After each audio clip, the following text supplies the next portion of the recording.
அழணும்னு தோணுச்சுன்னா அழுதுருவேன். எதுக்கு அழுகிறேன்னு கூட தெரியாது.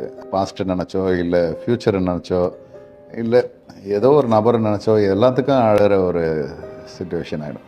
சில சமயம் ஒரு படம் பார்த்து கூட அழுதுருக்கேன். எல்லாத்தையுமே ஒரு கனெக்ட் பண்ணிப்பேன், ரிலேட் பண்ணிப்பேன். இப்படி நடந்திருக்கக்கூடாது இல்லை, இப்படி நடந்திருக்கலாம்ல அப்படின்னு. இந்த ஆல்டர்னேட்டிவ் பெர்ஸ்பெக்டிவே சம்டைம்ஸ் நம்மளுக்கு அது பிரச்சனையாகவே போகுது. சில படங்கள் பார்ப்பேன், ரொம்ப எமோஷ்னலான காட்சியாக கூட இருக்காது, அது சந்தோஷமான காட்சியாக இருக்கும்.